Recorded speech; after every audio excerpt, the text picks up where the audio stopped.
live with little or no editing. Yes, that's right, I'm back. It's Defense Up. I'm streaming live on Twitch from my new home in Texas, and we are having a ton of fun today. I am so glad to be back. I apologize for the lack of content, but we are going to be putting out lots more Defense Up videos. I am opening up the list, so if you want to get your name on the list so that we can do your videos, we will get you put up here. And if you want to have your name splashed up on the screen just like Vinny just did, then come join us live on Twitch Monday, Wednesday, and Friday now, 9 to noon Central Time, because, you know, I moved 2 time zones over. However, let's talk about Asgardians today, okay? Raveshaw sent me in his lineup, and he is starting to build the Asgardians, hero Asgardians to be exact. Now, the placement on this team is something I was looking at, and I was trying to figure out how the attack order into this team is going to go. Do you want to go after Valkyrie first? Do you want to try and get Sif killed because she's going to be throwing up a taunt? Who do you use to attack into this team? And what I found is there's a couple of different things that beat this team, especially if you're just punching across. Now, punching up is a different matter, but punching across, there's a variety of stuff that you can use on this team. How I like to go into them is I do like to kill Valkyrie first because she has that passive that can, it's a 50-50 chance of throwing up different things for the entire team. That's kind of crazy, right? However, there's something that you guys should take note of, which is the speed of the 3 characters, Heimdall, Valkyrie, and Mighty Thor. They all have 100 speed, which gives this team even more RNG beyond that 50-50 if you kill somebody. So you don't know if Heimdall is gonna go first, which gives out 2 random energy, 2 energy to 2 random characters, which there's even more RNG, right? If that energy goes to Thor, he's gonna pop off with his ultimate first. If Valkyrie goes first, she's gonna start doing her rebound chain. There's a lot of different things that can happen with this team, so they're very hard to predict. And basically, I find that the easiest thing to do is try and stun Sif and then go after Valkyrie to stop her from getting some of those effects. There's a lot of different passive effects with this team, so they all do something different, providing value. There is a ton of defense up on this team. They are absolutely basically immune to blind. They have 200% accuracy and 10,000% resistance to blind from Heimdall. So it's kind of nuts. However, brute force beats this team easy. Like if you can't figure it out, Eternals it, right? All that stuff. However, let's take a look at Raveshaw's Asgardians and the rest of his roster. We grade on 5 different criteria. It's who you're using, their placement, their power levels, their ISOs, and what kind of mood I'm in. Man, I'm feeling really good. I'm gonna try and be hard on Raveshaw, but he's actually got a pretty good lineup. Okay, so first off, we've got Raider on Sif, Heimdall, Thor, Valkyrie, and Mighty Thor. So there is a case to be made to making Valkyrie a striker because she will gain even more charges, which on that rebounding chain will allow her to rebound more. But she only gains a rebounding chain for every 2 charges. And you've already got her being charged up from some of the other characters, I think Thor and Mighty Thor. And so I don't think that that striker is good enough. You do have increased crit chance from 2 of the characters, I believe, give increased crit chance. So I like that Raveshaw went Raider across the board. I think everybody should pretty much be doing Raider across the board also. Other than that, I mean, somebody might want to put Fortifier on Sif because she is troublesome to get through. However, she's got like a bazillion% block chance. It's actually 75% chance to block, but she blocks an extra 15% more when that happens. So she's already tough as nails. And like I said, most of the time we're just trying to disrupt or stun her so that, or ability block her even so she can't get that taunt and we can work on the rest of the team. I think Raider across the board. I think the placement is really good. There's no adjacent stuff going on. It's all like a random Asgardian hero. So putting Sif on the outside as the taunter and then placing him wherever you want is okay. But I think we should be thinking about splash damage. So I like that Heimdall is closest to Sif, and then you've got the other 3 in a group of 3. Doesn't really matter where they go. Probably putting your weakest character to the outside. So this is probably the best. You've got Thor in the middle. And I think it's good. You could put Thor to the outside, hoping that your other Asgardians get more hits, putting more charges on Thor. But honestly, I'm finding sometimes Thor pops off on turn 1 he's reaching 5 charges right off the bat because they're gaining so many charges, so much energy regeneration from this team. I like what Raveshaw is doing. I'd like to see more stars, of course. I would like to see that ISO. Honestly, I'm feeling like if you're going to build the team for any kind of content, we should just be taking them to 2.3. I feel that we're getting enough ions, green and blue, that if the team is worth building to any degree, you just take it to 2.3, gear tier 14. That's what I'm doing. It might be a little too expensive for some of you. You might need to micromanage a little bit more. So for this, I'm going to give this team an A. I like what's going on here, and I want to see them be built a little bit more. Okay, let's blast through the rest of this, shall we? Okay, we got Shuri and the Mercs with Killmonger in here. I would like to see a placement change. I like having the Merc Riot Guard adjacent to Lieutenant and Taskmaster. That way, when he taunts, Lieutenant is healing people, and Taskmaster is a hot target, so there's more deflex. So that's happening. I don't think you need to put deflex on Shuri. She's way thicker than the rest of this team. In fact, she's probably going to be the last person standing, and if they're not careful, you might just time out because you won't be able to kill Shuri. She's so tough. I like her as a fortifier for raid content. I like her as a fortifier and or healer on this team.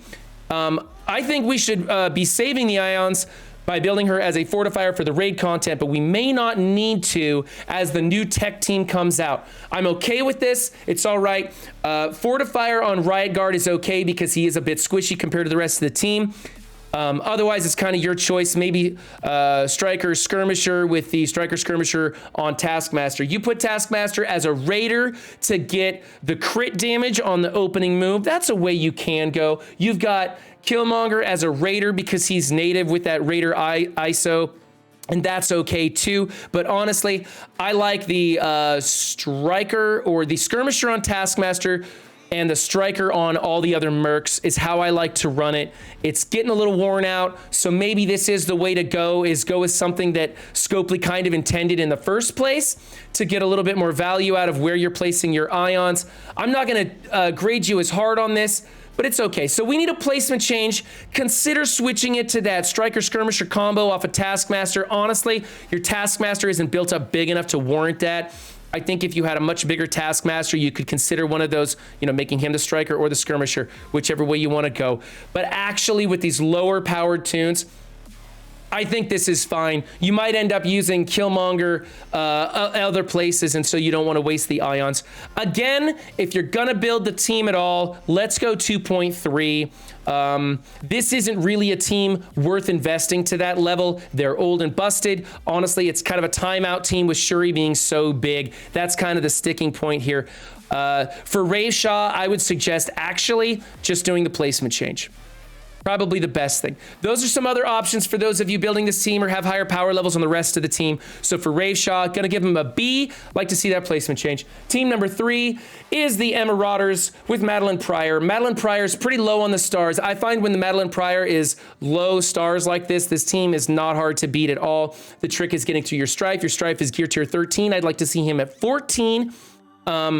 He's the linchpin in the team still. If you can't get through him, it gives them time to get going and do their things.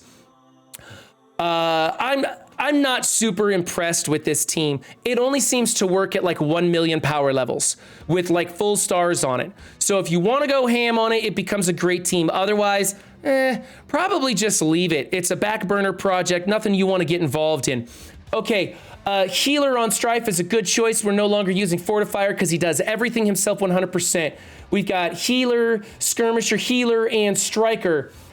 These are okay. You could consider changing Emma to a Skirmisher to get more of those vulnerables on the field. You could even change Strife to a Raider so that on his second turn, he gets more vulnerables on the field. But honestly, I don't think you should change anything. I don't think you should invest in this team. I think it's good where it is. When Madeline Pryor becomes farmable and you can get this team built up, we'll take another look at it and see if this team is worth kind of really building up. But honestly, this is one of those luxury picks for people who are really into war. I'm going to give you I'm going to give you an A-. I don't think there's anything wasted. It does have a little bit of work to do, and you could switch that one ISO on Emma if you wanted to get more vulnerables on the field. Team number 4 is the Black Order. Black Order's whatever. It's kind of an old team. We're just throwing it on defense. They do some stuff. You could keep this team on offense. They work really well when people put Wakandans on defense. That Thanos flip happens at the perfect time to flip all of their positive effects. I really like using them against Wakandans in war, not in Crucible. In Crucible, they still get the snot kicked out of them by Wakandans. Okay, the healer ISO on Ma it offends me when people use this. It bothers me to my core because he doesn't have any healing properties at all. All you're getting is that one positive effect that goes over somebody, usually Call Obsidian, and it's one less thing for them to, or one more thing for them to remove and get through. It's not worth it. Go Skirmisher all the way. Increase his focus so that if somebody wants to go into this with like a Phoenix or something, it ain't gonna work. All right, Fortifier on Thanos is an interesting pick. Thanos is one of the rare characters where you could put any of the 5 ISOs on it. I'm not gonna dock you for it. It's not my favorite, but it doesn't matter. You're just keeping him alive. You've got him adjacent to Cold Obsidian. That's good. Otherwise, the placement on this doesn't matter. I like having what's his face here in the middle, going invisible. However, a lot of times people are mirror matching this and just punching down because a lot of us have a leftover Black Order. It's something to do. I don't mind your ISOs. Maybe you could switch some stuff up. I'd like to see a Striker Skirmisher combo on the married couple rather than Raider. I don't like Raider on him. Yeah, so I'm offended by your Ebony Maw ISO, and I really don't like the Raider ISO. I'm going to give you a B- for this team. I think you should make those changes. However, this is an old team, and I'm finding they don't beat that much stuff anymore. Okay, moving on. Team number 5. Here is the Inhumans with Coulson and Surfer. Coulson's pretty weak on this team. I'm not sure if he's going to do you any good. If you had Coulson and Kestrel in a defense down room like security or adjacent to security, then you'd have something here, and it wouldn't matter how tough Coulson is because you just want him to proc Kestrel. But instead, you went with Crystal and Coulson. Now, Crystal has a passive or a heal that works, bringing people back up from under 50%.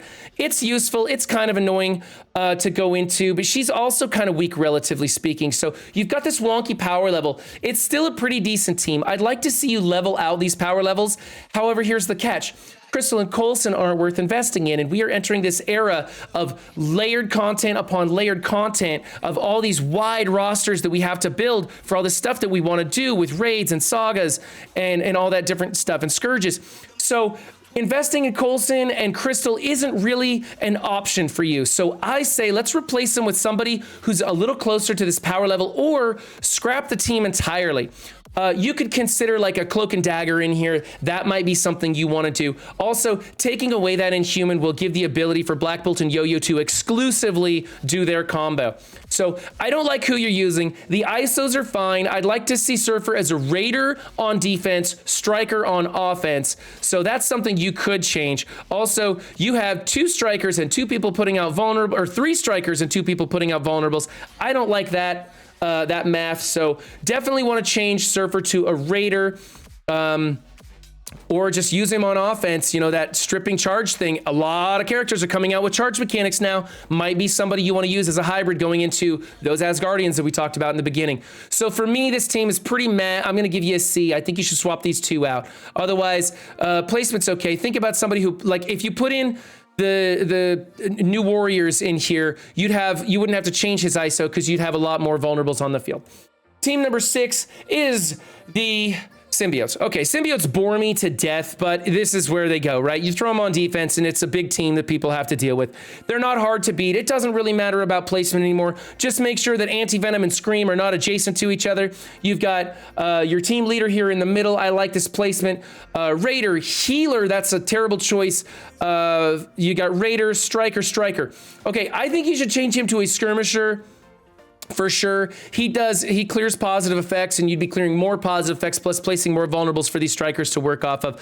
Healer, I don't know. I mean, it gives the team a little bit more sustainability, and he does have a lot of speed and takes a lot of turns because of his passive and everything. But honestly, I think Skirmisher's the way to go. So I'm going to go A- with this team. Change that 1 ISO. You're looking good. Team number 7. All right, we have the new Warriors with Doc Ock and Loki. Loki's giving the Mystics some speed on this, making, I believe, Deathpool go first with hers or something. I don't remember. He changes speed for Mystics. Yeah, let's see. We got Striker, Healer, Skirmisher, Healer. I don't know why you're putting Healer on Loki. That's pointless. You might as well make Loki a Fortifier, give him a chance to survive a little bit longer. Or you could go with a Skirmisher, giving him the focus boost. So if he takes his first turn, he places defense down on somebody. That's pretty useful. So I don't like that ISO choice. He's not worth building up. He just needs to spawn in to give speed to people. I'm not really sure how he's affecting this turn meter. One of the things that I'm a little rusty on since I'm coming back. I would like to see Striker, Skirmisher combo. Striker there. They're putting out vulnerables. Okay, it works. I'm not super excited about this team. Doc Ock's going so slow, but he is giving some heals and deflects to these adjacent members. It's something to do. I do kind of like Loki with Deathpool because Loki's, if he survives long enough, and again, maybe go Fortifier, if he survives long enough, he summons those mirror images, and when they die, it triggers Deathpool's passive. So there's something to be said. It's an interesting team. I'd like to see you change this one ISO. We can keep the rest, see how it goes. Send me some of your war victories. If they get some DVs for you, send it over. Let me see who's going into this and what's happening with the team. These guys are built up pretty big, so this could work out all right. I'm going to give you an A- for the team. Just get that ISO changed and let's see how it goes. Team number 8 is the Web Warriors, another kind of boring team that everybody just throws on defense. I have found, by the way, a great team to destroy the Web Warriors is Hex Factor. That's Hawkeye plus the X Factor. Get it? H-E, X Factor, Hex. Okay. Let's see. Raiders, Skirmisher, Striker, Raider. Great ISO choices. I'm finding that Spoderman needs that Skirmisher for some of these new Scourges. Like, you need his stun to land in some of these new, not Scourges, I'm sorry, in the new Doom 3 raids. So I like that you have him as a Skirmisher. Everything else is great. I still run him as a healer and I still like it. However, probably go Raider. I just don't want to spend the ions to change him on my team. But I actually do really like him as a healer. I think it's good for some other content too. I like the placement. An alternative placement is to swap Spider-Man and Miles, putting Miles adjacent to Gwen. That way, when the Hex Factor team comes into it, well, they still can, because actually Hawkeye removes his invisibility. But with other teams, it makes it troublesome because Gwen is the hot target. And if you have that adjacent attack going into it, you have to target Gwen and only hit Miles, and he's probably going to dodge because he's invisible. So otherwise, you can't put him in the middle. I'm not going to dock you for it, but I prefer a swap of those two. Everything else looks great on this team. I'm going to go ahead and give you the A. It's looking pretty good. Team number 9 is the Young Avengers. The big no-no here is that you have Ms. Marvel on the corner. That opens them up to that Dark Hunter team coming in there and placing the disrupt on Ms. Marvel and really screwing with them. So get a placement swap. Probably, let's see, probably swap Squirrel Girl and Ms. Marvel would be good enough. There's lots of different reasons to place them in a variety of different reasons. Go ahead and leave comments if you want to tell people some other options for placement. But for me, just keep her off the corner and I'm happy. You got Skirmisher. Healer is okay. I think she's fine as a striker, getting the extra attack in. She already does tons of healing by herself, but healer's okay. Striker. Good. I like everything else about that, but there's placement change. Placement change costs you nothing. It's kind of critical. So I'm going to give you a B for that team. Moving on to team number 10, of course, is the team that everybody hates, right? I'm having trouble with these 1 million teams with my Weapon X. It's really bothering me because you'll have these Shang-Chis that are gear tier 17 and just rewinding the crap out of my team and stunning and ability blocking and all sorts of stuff. And my Weapon X just doesn't hold up anymore. It's really hard to pick the right power levels. I really have to pay attention to what I'm doing with the Weapon X team. This team still has value on defense. It will still garner you defensive victories. It will still force your opponents to do certain things. So make sure that you, 1, have a great big Shang-Chi. I regret not building mine. 2, make sure that your placement is correct and your Luke Cage is not on the outside. This is a good placement. I like it. And then 3, make sure that you've got your blue ions on this team. Have them built up. I mean, you might as well. You don't have to go nuts on the other 4. but you might as well go, 2.3 or at least 2.2 on most of them. So I like Raider, I like Fortifier, I like Skirmisher, and Striker. Those are great choices for ISOs. I don't think people should be putting the healer on Iron Fist because there's a lot of heal block that goes into this team and screws it up. So for your Heroes for Hire team, I'm gonna go ahead and give you an A. I think this is fantastic placement. Ions, ISOs, everything.